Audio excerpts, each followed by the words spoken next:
Bom, queria dar as boas-vindas aqui para o Thiago Varalli, diretor de Meeting Events do Clube Med do Brasil. Reservou um tempinho aqui para poder bater um papo com os leitores do portal Eventos, da revista Eventos. Seja bem-vindo, Thiago. Sérgio, obrigado em nome do Clube Med, em meu nome, muito obrigado pelo convite. Sabe que eu sou, além de um leitor, um fã incondicional do portal de eventos. E obrigado, é sempre um prazer estar aqui, sempre um prazer falar com vocês. Então, eu sei que o Clube Med está vindo agora 2022, 2021/2022, com excelentes notícias, né? Com excelentes números, excelentes notícias. Queria que você falasse um pouquinho, eu sei que vocês tiveram um marco bastante legal para poder celebrar nesse primeiro trimestre. Fala um pouquinho para a gente sobre isso, Thiago. Legal, Sérgio, é bacana falar isso com o pessoal de eventos, porque isso é super, super importante. Primeiro, vou contar um pouco rápido da história, né? Isso foi em 2018 para 2019 que a gente aqui no Clube Med repensou realmente a estrutura e como você falou, a gente leva mais a sério ainda a parte de meeting events ou de grupos e eventos. Então, desde 2018, desde a metade de 2018 para 2019, a diretoria de grupos e eventos, da qual eu estou responsável, é uma diretoria que trabalha em paralelo, obviamente fazendo parte daquele guarda-chuva do que é o Clube Med, mas com um olhar bem específico para essa parte, porque é um olhar específico, cuidadoso, com procedimento, com regras e com serviços, na verdade, né? Ou seja, com entrega de serviço de acordo com o perfil dos nossos GMs ou dos nossos clientes. Isso começou em 2018 para 2019 e, evidentemente, como uma grande parte da cadeia, 2020 era um ano bastante promissor para nós. Aconteceu tudo o que aconteceu, a gente precisa mais falar sobre isso.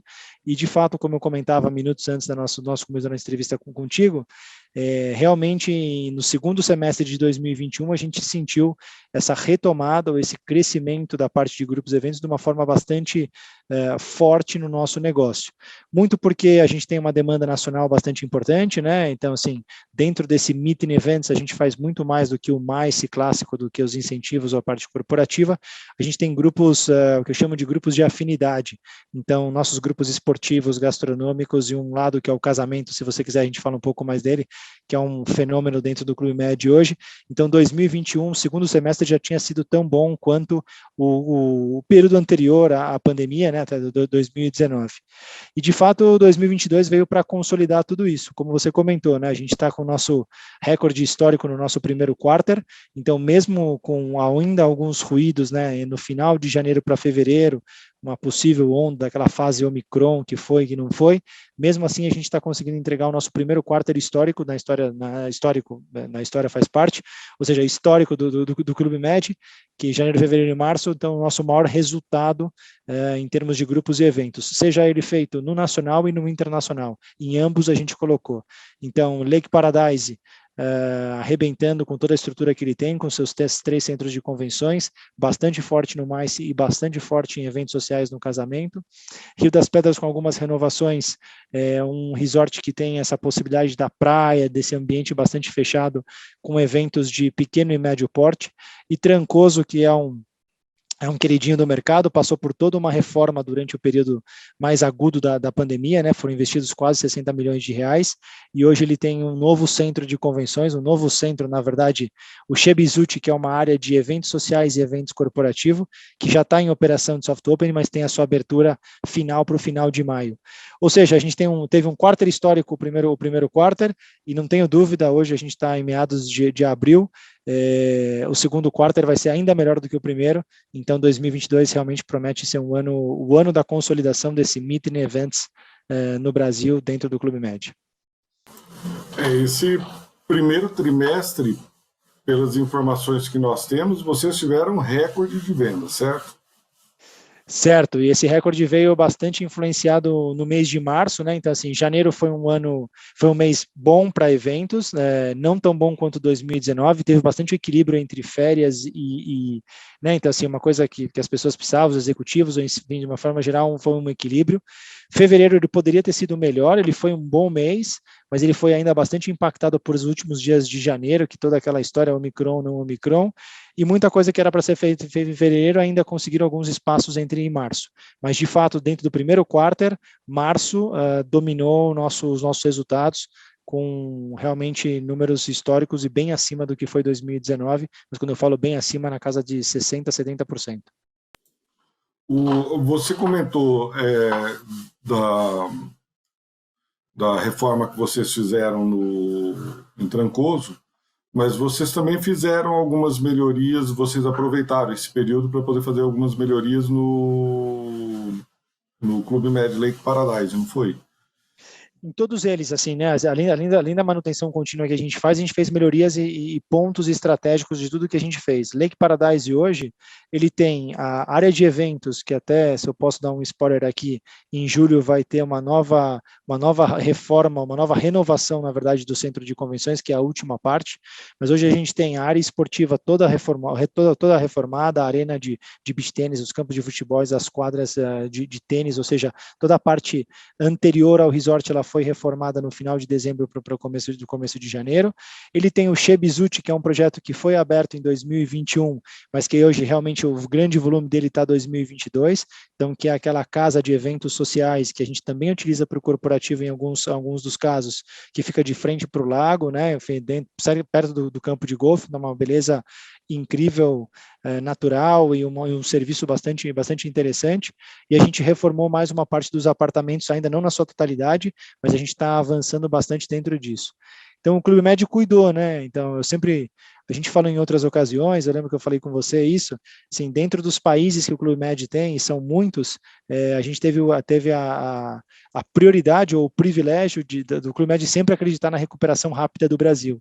Então, o Brasil sempre recebeu mais investimentos do que outros países por acreditar na força que a gente tem nesse mercado. Então, inclusive, o Trancoso, né, quando a gente fala de 60 milhões investidos durante um período da pandemia, mostra a capacidade que a gente tem de recuperação ou de acreditar realmente naquele futuro. Trancoso a mesma coisa, então a renovação começou em toda a parte social, então todos os apartamentos foram reformados, depois restaurante, recepção, área social, e agora a gente finaliza, o restaurante Lua, que é o restaurante anexo, e agora a gente finaliza com a abertura do Shebizuchi, um projeto bem parecido com o Lake Paradise, mostrando a força dos eventos sociais, no nosso caso, dentro dos resorts. Excelente. Eu acho que um símbolo de tudo isso que você está colocando em relação ao Clube Med é exatamente o Clube Med Lake Paradise, como infraestrutura hoteleira ou para eventos, já é uma infraestrutura antiga, tradicional no mercado paulista, e passou por diversas mãos, e que nunca teve o sucesso que vem tendo nas mãos do grupo Clube Med. Um exemplo que eu dou desse sucesso é o Prêmio Caio.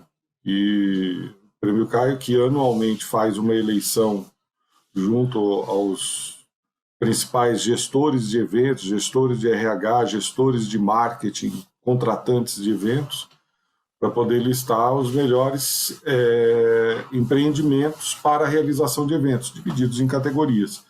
E o Paradise, até a administração do Clube Med, ele só tinha ranqueado uma vez no Prêmio Caio, e mesmo assim no regional. Não tinha passado nunca do regional. Uma única indicação antes da administração do Clube Med como regional.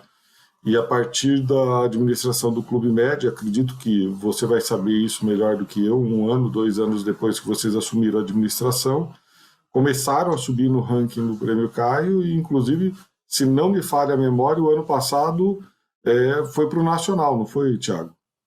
Isso mesmo, assim, a nossa premiação, que a gente tem bastante orgulho dessa premiação, né? A gente coleciona bastante os jacarés, e começou em 2018, de lá para cá a gente não saiu. Então a gente veio do regional para o nacional, e ano passado a gente ficou no top 3 nacional também para os resorts. Eu acho que assim, o grande caso, e a gente até conversou em uma outra ocasião, o Lake Paradise é o exemplo da versatilidade, flexibilidade e a capacidade de adaptação do Clube Med hoje em dia. Eu falo que o Lake Paradise é o nosso resort mais completo, seja ele como resort em si, né? Porque ele tem uma área de lazer hoje que funciona super bem, então você tem opções para você ficar durante a semana, opções de final de semana cada vez maiores, e quando a gente fala de grupos e eventos, aí as opções são quase infinitas, eu digo, né? No sentido de ter o Shebizute é um atendimento do eventos sociais. Os 3 centros de convenções, agora com a renovação que vai ser feita em julho, vai ficar ainda mais legal para o mercado mais, para o mercado corporativo. A área esportiva te permite fazer milhares de outras coisas. Eu falo, é um resort lindo, né, tem uma beleza natural ímpar, mas que a gente conseguiu, com a administração do Clube Med, a criar vários espaços ou vários tipos de coisas diferentes. Então, a gente está aproveitando hoje. Porque é o que eu falo, né? O perfil da pessoa que vai para eventos hoje é completamente diferente do período pré-pandemia, se eu posso dizer isso, ou pré-início da pandemia, melhor dizendo. Porque é uma pessoa, né? Hoje os eventos eu vejo agendas melhores distribuídas, eventos que querem aproveitar essa primeiro área externa, ambiente externo, ou melhorar a agenda no sentido de das pessoas poderem aproveitar. É como a gente está aqui dizendo, né? Então, assim, ontem eu estava em home office, hoje está você. Então, assim, a gente aprendeu a equilibrar um pouco mais a vida. Eu acho que é uma baita vantagem para o Clube Med, porque sempre o nosso ponto forte foi essa integração, a gastronomia, a vida noturna, os esportes, sempre fizeram parte do nosso DNA. Então, hoje a gente está surfando uma onda dessa. O cliente se adaptou. Então, aquelas agendas malucas que a gente via no começo ou anteriormente, que era, não, reunião das 8 às 19 horas, 20 horas. Desculpa, Sérgio, hoje não faz, na minha opinião, nenhum sentido mais. As pessoas não conseguem ficar 10, 12, 14 horas dentro de sala. Esse equilíbrio é fundamental. O cara tem que ter atividade esportiva, tem que ter um network, tem que ter atividade ao ar livre, o cara tem que ter um bom momento para você comer. Então, eu vejo assim, graças a Deus, né, os almoços não são aqueles. O cara começa com 1 hora na agenda, depois vai para 45, depois vai para 30 e pede para o hotel a gente fazer o serviço em 25.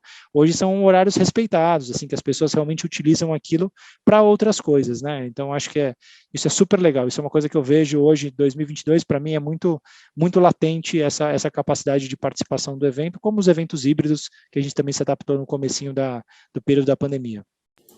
Eu acho que esse período, esses 2 anos, da pandemia, eles trouxeram alguns ensinamentos para a gente, né? O primeiro é a questão da qualidade de vida, que a gente vinha abrindo mão sem perceber nos últimos anos, celular, notebook que vai para dentro de casa, o trabalho, etc. E, ao mesmo tempo, dentro dos próprios eventos, dentro das próprias empresas, a questão da tecnologia, que a gente descobriu que as ferramentas estavam ali, né, Thiago? Na realidade, a gente tinha um pouquinho de medo da tecnologia, ou se a tecnologia responderia de acordo com o que a gente precisava.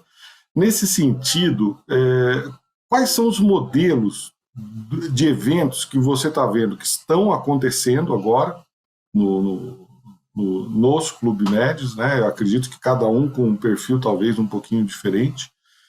E qual a tendência, com base já nesses modelos que estão sendo realizados agora, como é que você vê também o daqui para frente, em termos de modelo de execução de eventos? Eu acho assim, é como a gente estava comentando, né? Então, assim, eu vejo hoje a busca pelo equilíbrio o tempo todo. Então, assim, uma coisa que era maçante, né? Ou seja, que massificava no passado nessas agendas bastante completas, eu acho que as pessoas hoje não aceitam tão fácil isso. Nem as pessoas que organizam o evento, tampouco os participantes. Esse é o primeiro ponto.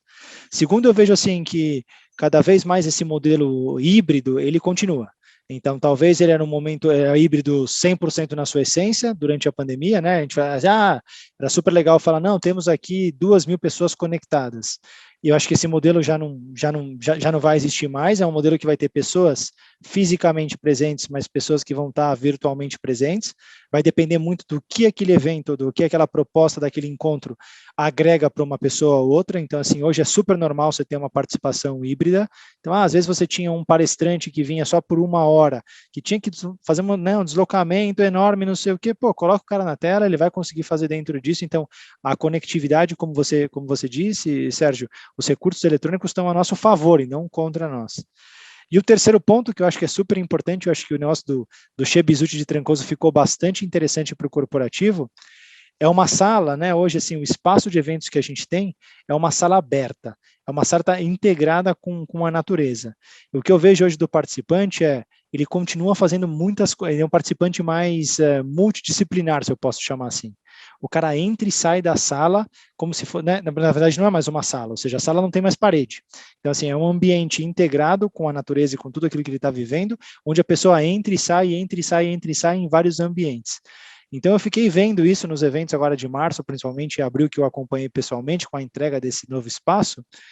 É uma tendência, cara, não tem como a gente fugir disso. Então, assim, é muito comum o cara tá numa palestra, ele sai, vai fazer um call, volta e continua, a vida continua normal. O cara é mais, a gente aprendeu, como você falou, né, dessa casa, não casa, a gente aprendeu a ser multifunções dentro daquilo. Então, são ambientes muito mais abertos e integrados, onde permite o network, ao mesmo tempo permite o cara sair para uma sala reservada e fazer um call que ele tem que fazer e voltar para aquele espaço. Então, as agendas estão mudando muito, o conteúdo está mudando muito e muito rápido. Então, a pessoa participa de vários ambientes ao mesmo tempo. E eu acho que isso foi muito legal de Trancoso, que talvez não fosse uma coisa pensada no projeto original, ele era um projeto de evento social, por isso que ele tinha essa abertura, mas que se adaptou super bem ao evento corporativo. Então, eu acredito pessoalmente que essa vai ser a principal tendência do futuro. O cara está lá fisicamente, mas ele participa de vários outros ambientes dentro de um ambiente único. Então, acho que esse vai ser o nosso desafio. Para a gente poder encerrar, Thiago, eu sei que um dos fortes do Clube Med mundial sempre foi a questão dos incentivos, quando a gente está falando de corporativo. E a gente sabe que foi justamente o incentivo que mais sentiu os efeitos da pandemia se alongar. Enquanto o turismo de lazer já estava retomando, enquanto o corporativo regional já estava retomando, a viagem de incentivo ela ainda... Eu só queria entender um pouquinho, se você puder colocar para a gente as estratégias que vocês estão adotando justamente para ter essa retomada também com os incentivos, com as viagens de incentivo. Você tem razão, Sérgio, esse é um assunto bastante dentro da nossa pauta, especificamente do Clube Med, que sempre foi um forte a parte de incentivos. Durante a pandemia, a gente foi ousado aqui no Brasil e essa lógica funcionou para outros países ainda, que a gente criou um produto bastante forte hoje em dia e cada vez mais forte, o que me chama bastante atenção, que é o Corporate Voucher, que te permite fazer incentivos individuais. Né? Então, assim, o Corporate Voucher, desde o que a gente lançou, ele vem crescendo a cada ano e continua crescendo, e agora a gente está até fazendo um novo lançamento a partir de junho desse ano, de uma segunda ou terceira versão do Corporate Voucher do Clube Med, que simplesmente é o reconhecimento à compra de diárias para você fazer isso de forma avulsa. Aquela viagem que existia, a gente passou a trabalhar nesse momento avulso, onde a pessoa pode, inclusive, levar familiar, ou seja, ficou muito mais flexível dentro disso. Não tão longe disso, eu vejo hoje os incentivos voltando, mas ainda de uma maneira bastante mais tímida. Incentivos menores, menor tempo de duração e menor quantidade de pessoas. Ainda existe esse movimento. Eu tenho umas dúvidas ainda, né? Essa é a grande verdade, no sentido de será que esse movimento ele é ainda reflexo de um protocolo, de um medo de uma pandemia, ou porque as pessoas realmente preferem, de novo, fazer o equilíbrio entre a vida profissional e a vida pessoal? Eu acho que o segundo semestre vai me responder essa pergunta, a tendência dentro disso. Então, hoje, se eu te respondo, dentro do meu cenário, da minha estratégia, continuar apostando no Corporate Voucher, porque isso está bombando, como a gente fala, né, aqui no nosso português, tá? Está voando, tá cada vez mais as demandas, e cada vez mais a gente vê grandes empresas, grandes corporações comprando esse produto, entregando e dando super flexibilidade para a pessoa. Vai quando você quiser, para onde você quiser, e aí o Clube Med tem uma grande vantagem por ter 70 resorts no mundo todo. E os incentivos naquele mais clássico, daquelas viagens grupais, como a gente tinha no passado, ainda bastante mais lento do processo. Mas, de novo, a gente está, né, como você me comentou, mundo em mutação o tempo todo, de reflexos de um fenômeno bastante importante, que foi a pandemia, que a gente ainda vive, ou que a gente ainda está dentro desse cenário, claramente bem mais fraco do que no passado. Então, assim, hoje eu continuo, né, a gente continua aqui empurrando bastante o que é o Corporate Voucher, porque ele tem uma vida própria bastante interessante, e, ao mesmo lado, a equipe continua promovendo os incentivos, mas ainda tem o Corporate Voucher muito mais do consumo do que as viagens de incentivo. Pode ser que no final do ano isso se equilibre, ou pode ser que não, que isso vai continuar. Então, a gente está apostando, né, estou trabalhando nas duas frentes, mas hoje o Corporate Voucher é a nossa estratégia principal. Ele é um indicador de que a gente sabe que acabou ficando uma demanda reprimida, né, Thiago? E esses números que você coloca, por exemplo, do Corporate Voucher, mostra que essa demanda está sendo atendida, mesmo que individualmente num primeiro momento, mas que os incentivos em grupo, a viagem clássica, o evento de incentivo, ele ainda vive, talvez de uma forma diferente do que a gente conhecia também, né? A gente vai descobrir isso, como que se eu estou entediado hoje, dentro do modelo tradicional da realização de um congresso, por exemplo, com certeza as pessoas também vão querer ver alguma coisa de muito diferente do que acontecia em termos de viagem de incentivo, de um evento de incentivo. Tiago, eu acho que é excelente, eu fico assim, fico muito, muito feliz por ouvir as suas palavras, ouvir os números que você está trazendo aqui hoje para a gente. A gente sabe o quanto que foi dolorido para todos nós, mas especialmente para vocês que tinham toda uma infraestrutura. A gente sabe o investimento, por exemplo, que o Clube Med faz na capacitação, no treinamento dos seus colaboradores, que eu acho que é um patrimônio maior do Clube Med, às vezes, do que a própria infraestrutura física. E o quanto que isso foi difícil durante a pandemia para vocês, para poder estar mantendo, para poder estar segurando, para poder... Então, fico muito feliz com esses números. Acredito que a gente vai... Hoje é dia 14 de abril, a gente está gravando essa entrevista. Eu acredito que quando a gente chegar no final do próximo trimestre, a gente vai ter números melhores ainda para poder apresentar aqui, porque mesmo com os pequenos percalços que aconteceram em fevereiro, o Clube Med tem números tão bons para poder apresentar, e eu acredito que a partir de abril, maio, junho, a gente vai ter céu de brigadeiro, né? Não tenho dúvida, não tenho dúvida nenhuma também, Sérgio. Estou bastante confiante dentro disso. Acho que no final do segundo trimestre a gente vai estar nesses números importantes, e tenho certeza que na nossa premiação do final do ano, da Revista dos Eventos, né, no Prêmio Caio, eu tenho certeza que os números vão ser mais bonitos do Clube Med e mais bonitos da indústria. É como você falou, foram 2 anos, eu sempre digo que foram 2 anos de aprendizado, é a única coisa que eu posso dizer, né? Uma coisa que eu aprendi é que não tem certo ou errado, o que tem aqui é a realidade de cada um, e o respeito e a empatia de um lado para o outro. Então, nesses 2 anos de aprendizado, chegou a hora da gente realmente surfar a onda, porque a onda está grande e está bem armada para nós. Então, fico feliz, agradeço sempre o apoio de vocês. A gente investe muito em pessoas, a gente investe muito de conseguir manter grande parte das nossas equipes, o que é o mais importante, é um privilégio trabalhar no Clube Med por causa disso, né? A gente sabe, de novo, não tem certo ou errado, tem a realidade de cada um, e a nossa foi essa. E é um prazer estar com vocês sempre, assim, é um prazer fazer parte dessa indústria. A gente continua acreditando nela muito mais do que a gente acreditava no passado, e vamos colocar toda a nossa energia para que isso realmente se concretize até o final do ano. Thiago, muito obrigado. Esqueci de fazer alguma pergunta fundamental que você acha importante a gente estar colocando aqui, ou abordamos tudo? Você fez as principais, esse é o mais importante. A gente colocou mais entusiasmo, e assim, tomara que, né, todos os nossos leitores ou telespectadores, ou o que seja, assim, possam tomar essa mesma energia e entusiasmo que a gente tem aqui para continuar. O ano de 2022 promete muito ainda pela frente. Thiago, te agradeço pelo tempo, pela entrevista, e tenho certeza, então, que daqui a 3 meses a gente vai se reencontrar aqui para a gente poder estar debatendo números melhores ainda. E tendências para 2023. Valeu, um grande abraço, amigo. Para você também. Obrigado, Sérgio. Valeu, um abraço em todos aí, obrigado.